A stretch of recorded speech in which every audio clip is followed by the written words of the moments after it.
friends, what's up? This is RK from 360 Reader. Right now I'm going to show how you can set up AirTag and find your missing items. So if you have bought the all new AirTag and all geared up to set up the item tracker, this quick guide is for you. That said, let's learn how to perfectly set up the device tracker and find the right way to locate misplaced items. Before getting started, make sure you have subscribed our YouTube channel and hit the bell icon so that you won't miss any update from 360 Reader. Pairing your AirTags with your iPhone is easy thanks to Bluetooth technology. Apple says that the process of pairing AirTags with iPhone is pretty straightforward. Moreover, it's the same as AirPods. So if you have tried Apple's true wireless earphones, you may already be familiar with the quick process.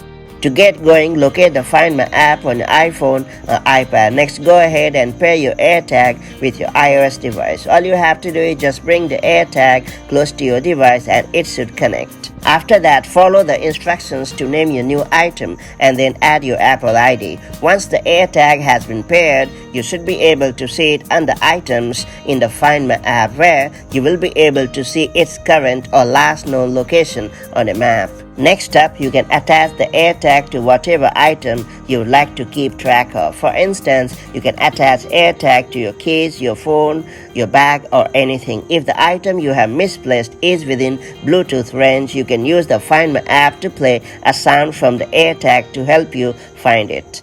Furthermore, you can also ask Siri to find the item and the AirTag will play a sound if it is nearby. If you have an iPhone 11 or iPhone 12, you will be able to take advantage of the precision finding feature, which can help guide you to the AirTag with more precision directions. If you have misplaced your item in a public place, you can place the AirTag in lost mode and get notified once it is in range or has been located by the Find My network. If someone finds it, they can tap it using their iPhone or another NFC-capable device and be taken to a website to display the contact information for the owner if you have set that up. That's all there is to it. Now that you have perfectly set up your AirTags, make the most of them to easily find the misplaced items. If you have found this guide helpful, do like and share it, and I'll see you in the next video with more such helpful tips and tricks. Till then, have a great time. Bye-bye.